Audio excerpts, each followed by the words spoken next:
Everybody, I wanted to show you something that I do with my shells.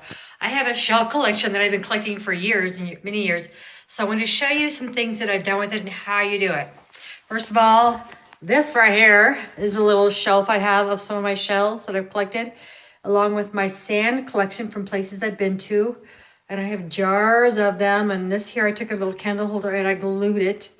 And this here was a stamp tray from a newspaper place, I guess, or whatever it is, wherever they came from. I got it at Hobby Lobby, and I took some of my favorite shells and just fit them in, use my glue gun. That way it's not 100% permanent, but it does hold them in there. And I took all of these shells and glued them in individually to whatever fit in the space. And then I took eyelets on the back. Actually, you can just go to the frame shop and have them screw in some hooks, and then I tied ribbon on it. That way I can hang it up without having to put, 2 nails and try and line it up. You're better off getting a ribbon like that. That way it balances itself out. Another thing I did, I have always loved mirrors.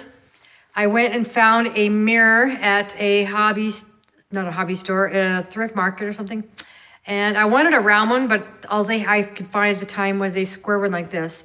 So what I did is I had used most of the shells that I already had, but some of them I bought. Like these right here, these are sea urchin spines. I didn't have very many of them, so I bought some of those. And there were a few others, like these right here. Some of these others that I wanted to have extra of, and like these little sea urchins here, I bought some. And these right here, these starfish I bought those at Hobby Lobby, but a lot of the other ones I already had in my collection. So I just laid it all out how I'm going to put them on my frame. Now I didn't do it all the way around. You can do it all the way around, but I was kind of worried about the weight. So I glued sand on here. Then I laid out shells in the corner, shells in the middle, and I matched the other corner up the same way. And I glued them all together. You just lay them out. And this is the glue you want to use right here.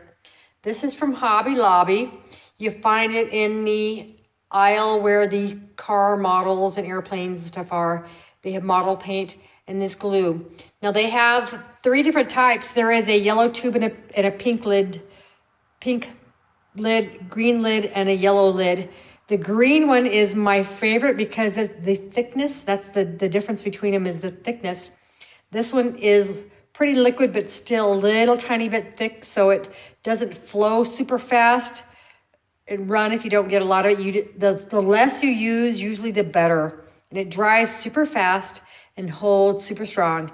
I was called the glue master at Hobby Lobby because I could fix just about anything. This stuff works really good with shells, anything that's resin. It will even work with ceramic.